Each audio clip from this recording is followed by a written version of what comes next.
Começa agora mais uma edição do TJ PUC. Confira as notícias de hoje.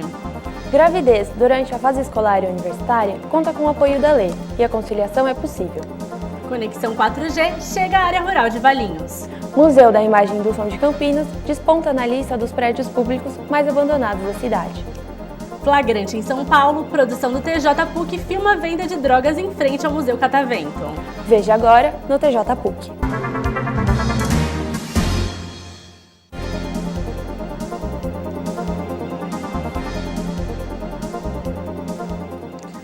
Um flagrante em São Paulo de nossa equipe de reportagem mostra a venda de drogas em plena luz do dia. Veja as imagens. A venda de drogas é feita num buraco embaixo de um viaduto que fica em frente ao Museu Catavento, na capital paulista. Como se fosse um verdadeiro formigueiro humano, jovens e adultos entram e saem do local. Nem com a polícia nas proximidades, a prática foi intimidada. Segundo moradores que moram perto, a prática é comum, sem repreensão das autoridades e do Estado. O Museu Catavento informou que já pediu para a polícia providências, mas até agora nada foi feito para combater o comércio ilegal da venda de drogas. A guarda municipal que estava no local, como você viu, disse que não pode fazer nada, pois é dever da polícia militar coibir a venda de drogas. Já a PM informou que vai intensificar o policiamento no local.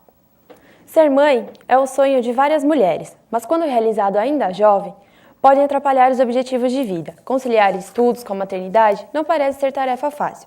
Exige dedicação e esforço. Veja na reportagem de Rafaela Cassia. Uma lei na década de 70 concede às estudantes grávidas uma licença maternidade de 4 meses. O decreto de lei de 1969 assegura a essas alunas a compensação através de um regime de exercícios domiciliares. Apesar de raro, o professor universitário já teve alunas nessa condição e diz que a compensação da falta-aula depende também da estudante. O que nós temos que fazer é um planejamento mais adequado e isso depende também, do esforço da aluna em tentar buscar, compreender, assimilar o conteúdo daquele período que ela ficou afastada. Conciliar os estudos, a maternidade e até trabalho pode parecer tarefa impossível para muitos, mas pensar no futuro da filha foi o que motivou a estudante de jornalismo a não parar com os estudos. Em nenhum momento eu pensei em desistir, principalmente por ela, Eu acho que tudo que eu fizer agora vai refletir no futuro dela. Além de estudar, eu também trabalho. Então eu tento fazer tudo no tempo dela. Eu tento me adaptar para os horários que ela está dormindo ou alguma coisa que ela está com alguém. No ano passado, cerca de 20% das gestantes brasileiras tinham idade entre 10 e 19 anos, e dessas, 30% abandonaram a escola. Além disso, cerca de 75% não conseguem emprego por não terem com quem deixar seus filhos. Apesar dos problemas, o apoio da escola na fase de adaptação do adolescente com a gravidez é muito importante. Para ela conciliar a vida acadêmica com todos esses fatores, essas mudanças, ela acaba deixando para um segundo plano. Então, nesse segundo plano, é onde a escola tem que ser muito acolhedora e paciente. Para quê? Para mostrar para a jovem que vale a pena ela não parar, ela usufruir os benefícios da legislação. Ocorre amanhã, às 5 da tarde, uma manifestação contra o aumento da passagem de ônibus no Largo do Rosário, em Campinas.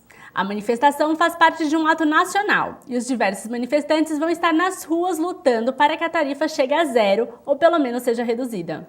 Um abaixo-assinado foi entregue em fevereiro à Câmara Municipal, que pedia melhoria no transporte da cidade. A Prefeitura já divulgou que a partir de 30 de junho, a tarifa em Campinas cai 10 centavos e custará R$ 3,20. E o frio em Campinas persiste, mesmo antes da chegada do inverno que se aproxima.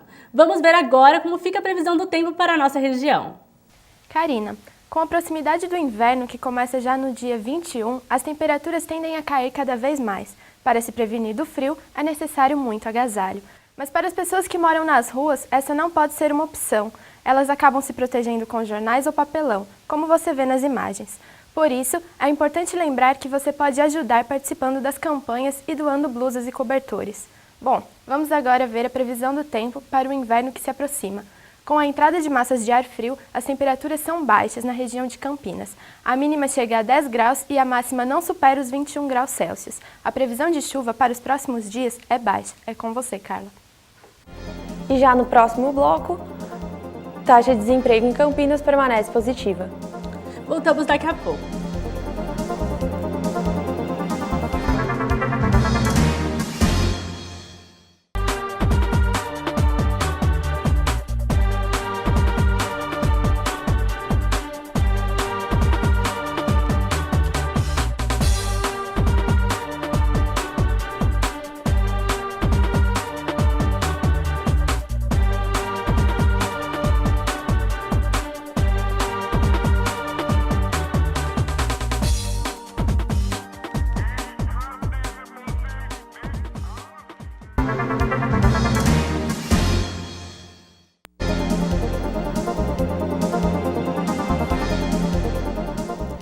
A cidade de Valinhos é a primeira na região de Campinas a receber o sinal de internet 4G, que deve melhorar a conexão na área rural, onde é mais afetada. Veja na matéria de Carla Bampa. O bairro Macuco, localizado na cidade de Valinhos, é um dos principais produtores e exportadores de goiaba e o mais prejudicado com o sinal de internet. Por ano, a cidade vende 16 milhões com a produção de goiaba. Eu recebo, pelo menos em casa, o que eu recebo é bem fraco. Tá? Eu não consigo uma velocidade maior do que 1 mega. Isso segundo o técnico da empresa que me fornece o serviço. Além dele ser muito instável, ele cai com muita frequência. Eu não consigo fazer download muito grande porque a velocidade não me permite. Segundo os produtores rurais da cidade de Valinhos, a conexão é péssima e atrapalha muito na hora das vendas. Ajuda porque você consegue fazer mais coisas, né? Você não fica dependendo muito da velocidade, você consegue acessar mais coisas, pode montar alguma coisa com relação a e-commerce, para venda direto na internet, porque precisaria de uma internet mais constante, mais estável. Ajudaria muito, sim. E o modem 4G está em processo de testes na prefeitura da cidade. Essa internet vai trazer benefícios aos usuários, como a conexão sem fio, rápida, simples e com mais qualidade. O 4G, que provavelmente supra uma necessidade muito mais pela geografia, né? Principalmente porque essas empresas que trazem essa situação de novas tecnologias, eles optam muitas vezes por trabalhar essas experiências deles muito mais na cidade do que no campo. Eu acho que a ON vem fazer uma experiência diferente, né? Principalmente nessa região nossa, que é muito grande, Macuco, Reforma Agrária e Capivari. Com o acesso de uma tecnologia diferente, os produtores rurais podem usá-la de várias formas. Para falar com um parente distante, ou muitas vezes até para fazer negócio. Hoje o nosso homem do campo, ele tem muita ligação com essa questão da exportação. Nós temos alguns agricultores que já se agregam em cooperativas para isso. Então, muitas vezes, uma informação de que forma ele possa se organizar ou mesmo de ter um dado referente a esse produto, que é a fruta, eu acho que vai facilitar muita coisa lá para ele. Agora o TJ PUC vai falar sobre economia. Parece que o setor de comércio não anda muito bem nos últimos meses, não é, Carla? A economia de Campinas não traz uma boa notícia sobre o primeiro semestre de 2013.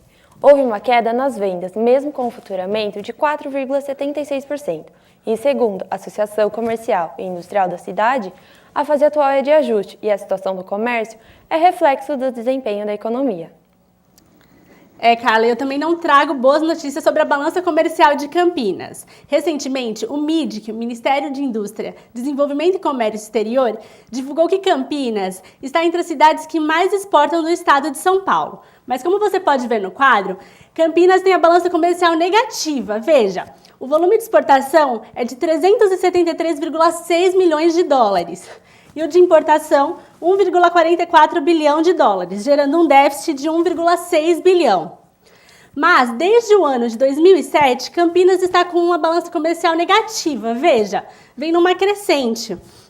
O professor Antônio Carlos Lobão nos explica o porquê da balança comercial de Campinas estar negativa, mesmo Campinas sendo uma das cidades que mais exportam do estado de São Paulo. Veja.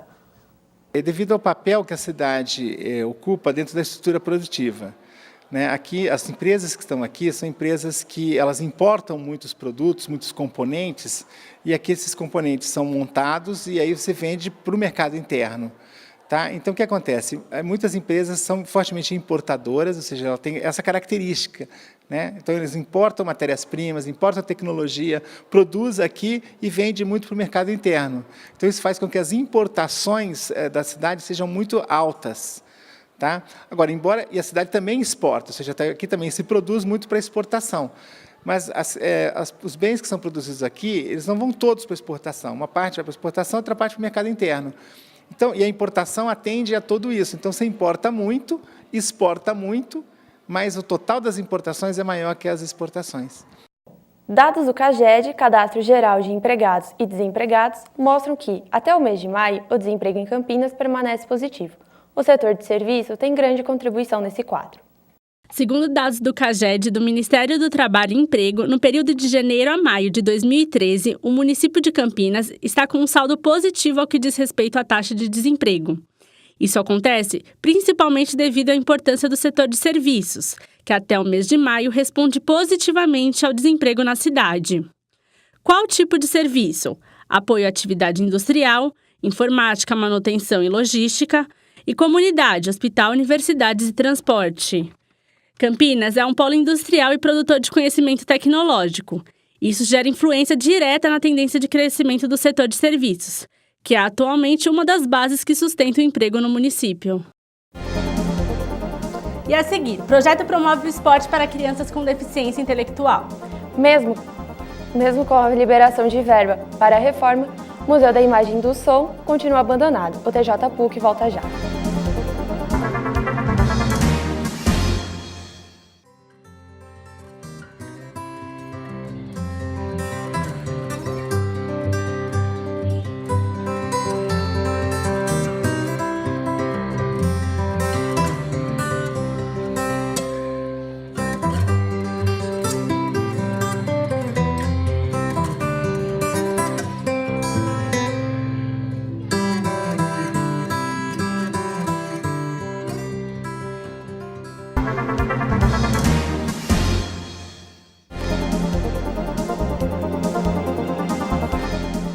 Começou no último sábado, 15 de junho, a Copa das Confederações da FIFA, com a estreia da seleção brasileira contra a seleção japonesa, com um placar de 3-0 para o time do Brasil, no Estádio Nacional Mané Garrincha, em Brasília.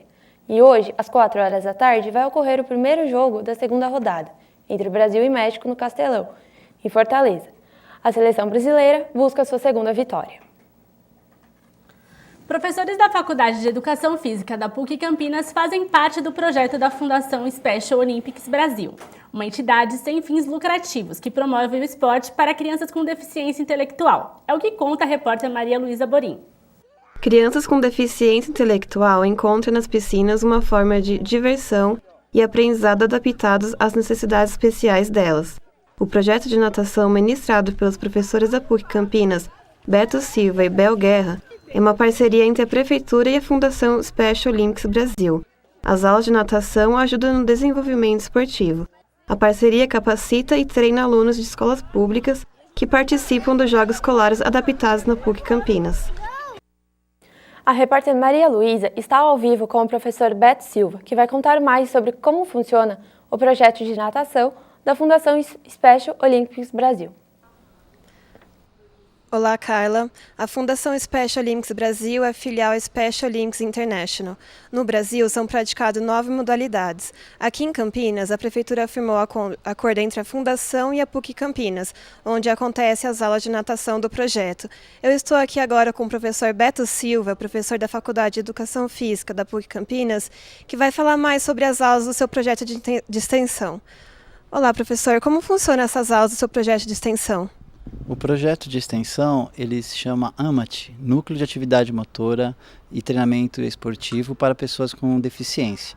Ele oferece, além de treinamentos esportivos, onde se inclui a natação, também o trabalho com habilidades motoras para pessoas com deficiência, para crianças com deficiência, na verdade. E esse projeto está ligado à Special Olympics Brasil? Sim, é um projeto permanente que segue a filosofia da Special Olympics. Nós temos a Special Olympics Internacional e nós temos a Special Olympics Brasil, como você disse. Uma das vertentes deste projeto, dessa fundação, é o trabalho continuado que nós fazemos dentro da extensão universitária aqui no PUC Campinas. E como acontecem os jogos escolares praticados na PUC Campinas, jogos escolares adaptados? Os Jogos Escolares Adaptados, eles são o coração, vamos dizer assim, da Special Olympics no Brasil. Já está acontecendo na nossa região, já está acontecendo aqui em Campinas pela 4ª edição. E vai ter início agora no dia 30 de setembro e 1, 2 e 3 de outubro. As professoras das classes especiais da Rede Pública de Campinas inscrevem os seus alunos nas modalidades esportivas e durante 3 dias eles vêm aqui ao nosso campus, eles vêm na Faculdade de Educação Física, no Complexo Esportivo, e várias modalidades são disputadas durante esse período. Obrigada, professor. Os treinamentos do projeto de natação acontecem toda terça-feira na Faculdade de Educação Física da PUC Campinas, das 2 às 4 horas da tarde. E agora, mais informações sobre o Museu da Imagem e Som de Campinas. O Museu da Imagem e Som de Campinas, o MIS, recebeu a verba de R$ 299 mil da Prefeitura. Essa verba não foi destinada a reforma ou restauros, mas sim a modernizações em determinadas salas. Esse foi o primeiro passo de revitalização do MIS, que entre os prédios públicos de Campinas se destaca entre os mais abandonados. O TJ PUC fica por aqui. E a edição de hoje você confere no YouTube, no link que aparece na tela. Até logo!